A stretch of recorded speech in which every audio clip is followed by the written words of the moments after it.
नागपुर शहर में रहने वाली अंजना और नकुल एक प्राइवेट कंपनी में नौकरी करते थे, जहां दोनों को प्यार हुआ और सबकी रजामंदी से दोनों ने शादी कर ली। सुमित्रा अपनी इकलौती बहू के आने से बहुत खुश थी। अब मेरी इकलौती बहू घर में आ गई, अब मेरी सारी चिंता खत्म हो गई।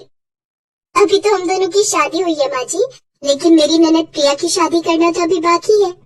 इसकी भी हो जाएगी जब होनी होगी, मुझे इसकी परवाह नहीं। ये कौन सा कुछ लेकर आएगी, ये तो उल्टा हमारे यहाँ से सब लेकर जाएगी। और तू जा, यहाँ क्या खड़ी है, जा जाकर कपड़े धो। अच्छा, अच्छा। अरे लगता है प्रिया तुम्हें सर्दी लग गई है। अच्छा। अरे बहू, सर्दी तो तुम्हें भी लग गई है। रुक, मैं अभी तेरे लिए काढ़ा बना कर लाती हूँ। माँ जी, प्रिया के लिए भी। अरे इसे कोई सर्दी नहीं लगी है, ये तो बस काम से बचने का बहाना ढूंढ रही है। जा जल्दी, और कपड़े रखे उन्हें धो कर आ। कुछ देर बाद सुमित्रा काढ़ा बनाकर लाती है और सिर्फ अपनी बहू को ही काढ़ा बनाकर देती है। ये माँ जी ननद जी से इतना भेदभाव क्यों करती हैं? हो सकता है शादी की भाग दौड़ में माँ जी ज्यादा थक गई हो, इसलिए उनसे इस तरह बात कर रही हो। अपनी सास के जाने के बाद अंजना वो काढ़ा लेकर अपनी ननद के कमरे में जाती है, जहाँ कपड़े धोने की वजह से प्रिया की सर्दी बढ़ जाती है और वो लगातार छींके मार रही होती है। अब बस भी करो प्रिया, कितनी छींके मारोगी, ये लो काढ़ा पी लो। लेकिन भाभी, ये तो आपका काढ़ा, आप ही पी लीजिए। अब तुम बच्चों की तरह जिद कर रही हो और आप तो माँ की तरह जिद कर रही हो। हाँ तो भाभी भी तो माँ समानी होती है ना। चलो अब मुंह खोलो और जल्दी से पी लो। अच्छा अब तुम आराम कर लो, मैं जाती हूँ, तुम्हारे भैया इंतजार कर रहे होंगे। अपनी भाभी का प्यार पाकर प्रिया बहुत खुश होती है। फिर अगले दिन अंजना सुबह जल्दी उठकर नहा धोकर पूजा पाठ करती है। उसके बाद सबके लिए खाना बनाती है। खाने की खुशबू से सुमित्रा रसोई में खिंची चली आती है। अरे वाह, रसोई से तो बड़ी ही अच्छी खुशबू आ रही है। आखिर मेरी बहू क्या बना रही है? माँ जी मटर पनीर की सब्जी, पूरी और मीठे में हलवा बनाया है, साथ में दही भल्ले भी हैं। आप सब टेबल पर बैठिए, मैं परोस देती हूँ। हाँ हाँ बहू, मेरे मुंह में पानी आ रहा है, तू जल्दी ले आ बस। अंजना सबको खाना परोसती है। सबको उसके हाथ का खाना बहुत पसंद आता है। प्रिया को तो सबसे ज्यादा। वो अंजना से और खाना मांगती है। भाभी, खाना बहुत ही स्वाद बना है, थोड़ा और ले आइए ना। हाँ हाँ अभी लाई मेरी प्यारी ननद। बस कर अब, और कितना ठूसेगी? मैं और नकुल भी तो खाएंगे और तेरी भाभी भी तो है। और क्या, मुझे भी अभी और चाहिए। इस भुक्कड़ का तो पेट ही नहीं भरता। कोई बात नहीं जी, खाना भी काफी है, इसे खाने दीजिए। ठीक है, थोड़ा सा ला कर दे दो, लेकिन उसके बाद सारे बर्तन धो देना, समझी? लेकिन माँ जी, दीदी को ये सब करने की क्या जरूरत है? अब तो मैं आ गई हूँ ना, मैं ये सब कर लूंगी। अरे नहीं बहू, अगर इसे ज्यादा ढील दे देंगे ना तो ये बिगड़ जाएगी। आखिर इसे दूसरे घर भी तो जाना है। कोई बात नहीं भाभी, मैं कर लूंगी। प्रिया खाने के बाद सबके जूठे बर्तन धोने लगती है। ठंडे पानी से बर्तन धोने की वजह से उसकी ठंड और भी बढ़ जाती है और वो कांपने लगती है। वो अपनी माँ से हीटर तापने की बात कहती है तो वो उसे डांटते हुए कहती है, चल जा यहाँ से, कोई हीटर नहीं मिलेगा, चुपचाप से मेरे लिए चाय बना कर ले आ। काम करते करते अपने हाथ गर्म हो जाएंगे, बड़ी आई हीटर सेकने वाली। माँ, कम से कम अब तो मुझसे प्यार से बात कर लिया करो। भाभी के सामने भी आप मुझे खरी खोटी सुनाती रहती हो। कब से मैं आपके प्यार के लिए तरस रही हूँ। मैं आपकी हर बात मानती हूँ, फिर भी आप मुझे डांटती रहती हो। तू प्यार पाने लायक नहीं है, समझी? ऐसे ही समय बीतता है। एक रोज प्रिया अपनी माँ से नया सूट दिलवाने की बात कहती है, लेकिन उसकी माँ उसे डांटते हुए मना कर देती है। फिर अंजना बाजार से उसके लिए सूट लेकर आती है और उसे देते हुए कहती है, ये लो दीदी, आप ये सूट रख लो, मैंने एक बार भी नहीं पहना और मुझे आ भी नहीं रहा, इसलिए आप इसे बना लो। थैंक यू भाभी, आप बहुत ही अच्छी हो। प्रिया जिस प्यार की उम्मीद अपनी माँ से करती थी, वो उसे उसकी भाभी ने दिया। उसकी भाभी कभी उसे खाने की चीज देती तो कभी उसके लिए नए कपड़े या सैंडल लाकर दे देती। सुमित्रा इन सबके लिए काफी रोक टोक भी करती, लेकिन अंजना अपनी सास की नहीं सुनती और अपनी ननद का पूरा ख्याल रखती। ऐसे एक रोज जब वो एक शादी में गए थे तो रोहन नाम के एक लड़के की नजर प्रिया पर पड़ती है और वो उसे पसंद करने लगता है। प्रिया को भी वो पसंद आ जाता है। कुछ ही दिनों में दोनों को एक दूसरे से प्यार हो जाता है और एक रोज प्रिया उससे मिलने पार्क में जाती है। रोहन, रोहन मुझे इस घर से ले जाओ। माँ मुझे बिल्कुल भी प्यार नहीं करती और ना ही भाई। सिर्फ एक भाभी है जो मुझे समझती है, मुझसे प्यार करती है। मुझे ब्याह कर ले जाओ रोहन, नहीं तो माँ किसी से भी मेरी शादी करवा देगी। मैं बात तो कर लूं, लेकिन क्या तुम्हारी माँ इसके लिए मानेगी? और किसी का तो नहीं पता, लेकिन भाभी मुझे जरूर समझेगी। प्रिया की भाभी उन दोनों को एक साथ देख लेती है और उनकी सारी बातें सुन लेती है। मैं तुम दोनों की बात जरूर माँ जी से करूंगी, और प्यार करना कोई बुरी बात थोड़ी ना है। वैसे तुम मेरी ननद जी को खुश तो रखोगे ना? हाँ भाभी, जो प्यार आप उसे उस घर में आप देती हो, वही मैं भी इसे देना चाहता हूँ। मैं इसे कभी दुख नहीं पहुँचाऊंगा और इसे हमेशा खुश रखूंगा। हाँ भाभी, रोहन बहुत अच्छे हैं और मुझसे बहुत प्यार भी करते हैं। ठीक है, तो तुम दोनों की शादी करवाने की जिम्मेदारी अब मेरी। घर आकर दोनों ननद भाभी रसोई में काम कर रही थी कि तभी सुमित्रा जोर से चिल्लाते हुए प्रिया को बुलाती है, जिससे डर कर बर्तन उसके हाथ से गिर जाते हैं। वो बाहर आती है। कमबख्त कहीं की, आखिर गुल खिला ही दिया ना तूने, इसीलिए मैं इसे बांध कर रखती थी। बता कमबख्त, तूने आखिर ऐसा क्यों किया? हमारी इज्जत मिट्टी में मिला ही दी ना। आखिर दिखाई दिया ना इसने अपने खून का असर। लेकिन माँ जी हुआ क्या? कमला मिली थी, उसने बताया मुझे कि इसका रोहन नाम के किसी लड़के के साथ चक्कर चल रहा है, इसलिए मैं इसे प्यार नहीं करती क्योंकि ये सौतेली है, जैसे इसकी माँ का चक्कर चला था ना मेरे पति से। खुद तो वो मर गई, लेकिन इसे छोड़ गई हमारी छाती पर मूंग दलने के लिए। क्या सौतेली? लेकिन माँ जी अगर ये किसी से प्यार करती है तो इसमें गलत ही क्या है? हमारी भी तो लव मैरिज हुई है, और वैसे भी दीदी ने हमेशा आपसे माँ का प्यार मांगा, लेकिन आपने कभी नहीं दिया। लेकिन अब मैं इनकी माँ हूँ और मैं इनका कन्यादान करूंगी। बहू, अब तो मेरे खिलाफ जा रही है, तो गुस्सा थूक दीजिए ना माँ जी। सौतेली ही सही, आखिर है तो आपकी बेटी ही ना। अंजना बिल्कुल सही कह रही है माँ, मैं भी इससे नफरत करता रहा, लेकिन हमारी प्रिया इतनी भी बुरी नहीं है। उन सब की बातों से सुमित्रा को अपनी गलती का एहसास हो जाता है। फिर वो खुशी खुशी प्रिया की शादी रोहन से करवा देती है। अब सुमित्रा भी प्रिया को माँ का प्यार देती है, साथ ही उसकी भाभी भी उसके लिए बहुत खुश थी। ये कहानी है यशोदा और भुवन की। भुवन यशोदा का देवर है, वो उसे भाभी माँ पुकारता है। वो है भी तो उसकी माँ की तरह। यशोदा की शादी अतुल से हुई थी। जब वो शादी करके इस घर में आई तो भुवन उस समय सिर्फ 7 साल का था। यशोदा, तुम जानती हो कि मेरे माता पिता नहीं है। मेरे छोटे भाई भुवन की पूरी जिम्मेदारी मेरी है। मैं उम्मीद करता हूँ कि आज से हम दोनों मिलकर इस जिम्मेदारी को निभाएंगे। आपको कभी कोई शिकायत का मौका नहीं दूंगी। भुवन का देवर की तरह नहीं, अपने बच्चे की तरह ध्यान रखूंगी। यशोदा ने जो कहा वो किया। भुवन के लिए उसका प्रेम एक माँ की तरह ही था। यशोदा भुवन को खाना खिला रही है। अरे बस बस बस भाभी माँ, ये देखो मेरा पेट पूरा भर गया है, इसमें थोड़ी सी भी जगह नहीं बची है। सच? ठीक है, फिर वो जो गाजर का हलवा मैंने बनाया है वो मैं खा लेती हूँ। गाजर का हलवा? कहाँ है गाजर का हलवा? जल्दी से लाओ ना। अरे, तुमने तो कहा कि पेट में जगह नहीं है, अब हलवा किस पेट में खाओगे? वो दोनों बात कर ही रहे थे कि गांव के जुम्मन चाचा दौड़ते हुए उसके घर आए। यशोदा, बेटी यशोदा, जल्दी खेत पर चलो।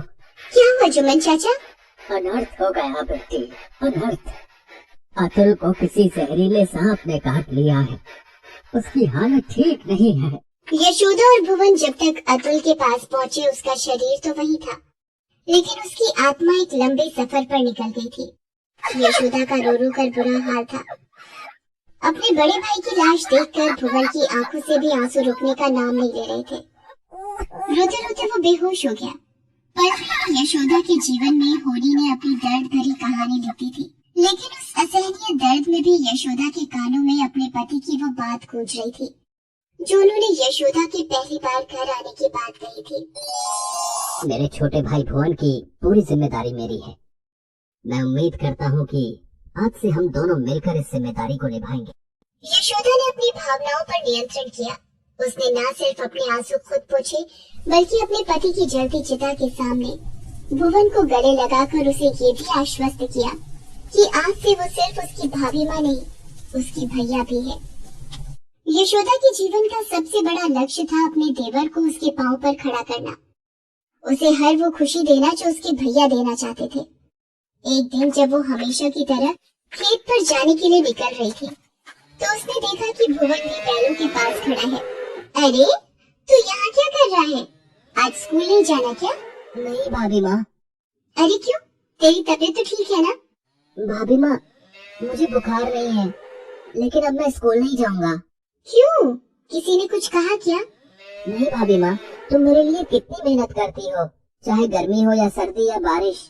इन बैलों की तरह तुम खेतों में अकेले लगी रहती हो और मैं तुम्हारी कुछ भी मदद नहीं कर पाता। मुझे पढ़ाई नहीं करनी भाभी माँ, मुझे आपकी तरह खेतों में काम करना है।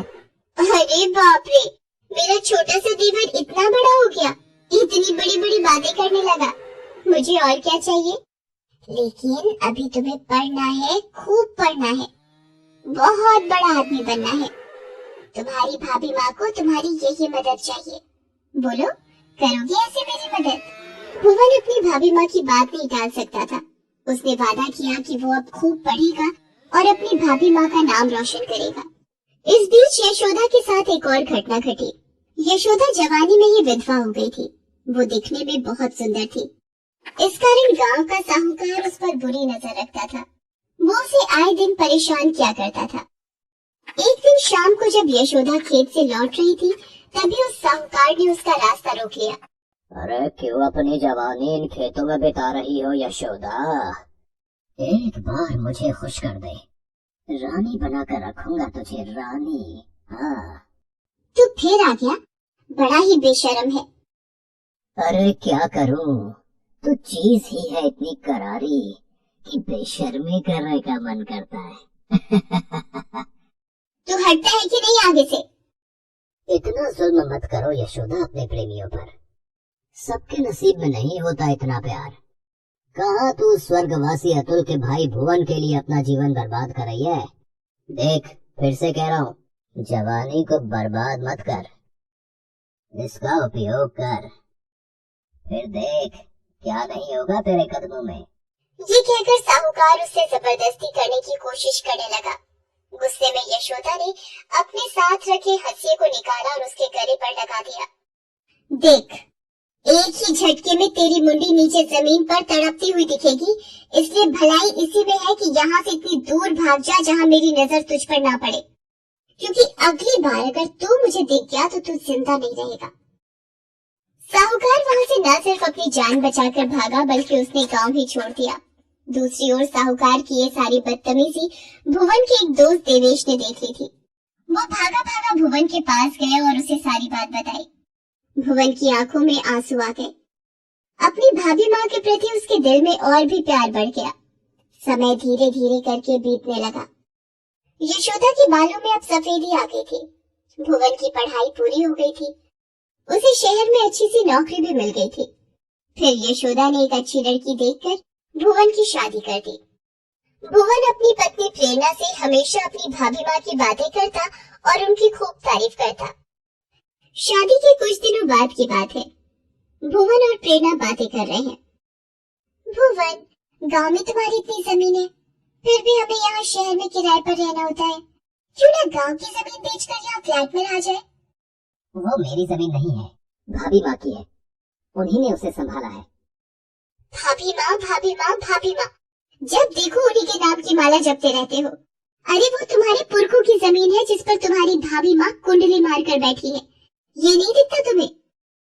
ये तुम क्या कह रही हो? यकीन नहीं हो रहा है ना? ठीक है, तुम अपना हिस्सा भाभी माँ से मांग कर देखो। तुम्हारी भाभी माँ की असलियत तुरंत तुम्हारे सामने आ जाएगी। छुट्टियों में भुवन अपनी पत्नी प्रेरणा के साथ गांव आया और उसने अपनी भाभी माँ से इस बारे में बात की। अरे, सब तो तेरा ही है, इसमें हिस्से की क्या बात? वो क्या वो लगा रखा है? खुल के क्यों नहीं बोलते? देखिए भाभी, मुझे घुमा फिरा कर बात करने की आदत नहीं है। आप जो कह रही हैं कि सब तेरा है, इसमें हिस्से की क्या बात? इसी से पता चल रहा है कि आपके मन में चोर है। अगर सब इनका है तो सब लिख दीजिए ना इनके नाम पर। वो तो करेंगी नहीं आप, क्योंकि सारी जमीन पर तो आपकी नजर है। तुझे भी ऐसा ही लगता है क्या भुवन? भाभी माँ की बात का भुवन कोई जवाब नहीं देता है। कभी कभी खामोशी भी एक तरह का जवाब ही होती है। भाभी माँ को जवाब मिल गया था। उसने उसी दिन सारी जमीन भुवन के नाम कर दी। उस रात वो उस घर को छोड़कर जाने का सोच ही रही थी कि उसे भुवन के चीखने की आवाज सुनाई दी। वो भागी भागी भुवन के कमरे में गई तो देखा कि एक मजबूत सी कदकाठी का आदमी उसका गला दबा रहा है। यशोदा ने जब ये देखा तो वो गुस्से में भर गई। वो अपने कमरे से तुरंत गंडासा लेकर आई और उससे उस आदमी पर वार किया। उस आदमी ने अपने बचाव में यशोदा को धक्का दिया और उसी गंडासे को उसके पेट में घोंप दिया। खून की धार बह निकली। इस बीच उस आदमी के चेहरे पर यशोदा की नजर गई। ये वही साहूकार था जो बहुत सालों बाद फिर से गांव लौटा था। हालांकि अब उसकी शक्ल काफी बदल गई थी, लेकिन यशोदा ने उसे पहचान लिया। तो कुछ भी कर ले यशोदा, आज मैं इसे नहीं छोड़ूंगा। तूने इसके चक्कर में मेरा प्रेम प्रस्ताव ठुकराया था। मेरा पूरा जीवन भटकते भटकते बीता, लेकिन आज सारा बदला मैं निकाल दूंगा। ये सारा शोर सुनकर प्रेरणा भी वहां आ गई थी। वहां का दृश्य देखकर उसे लकवा सा मार गया था। जब तक भुवन की भाभी मां जिंदा है, भुवन का कोई बाल भी बांका नहीं कर सकता। वो बेटा है, मेरा बेटा, और एक बेटे के लिए माँ किसी भी हद तक जा सकती है।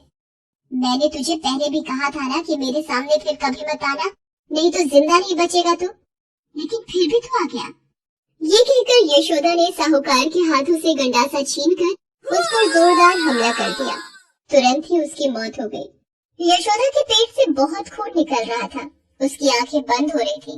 उसने प्रेरणा और भुवन को अपने पास बुलाया और बोला कि उसने सारी की सारी जमीन भुवन के नाम कर दी है।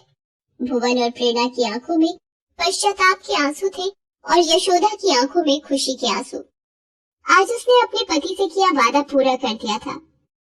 वो अपनी सारी जिम्मेदारी निभाकर अपने पति के पास वापस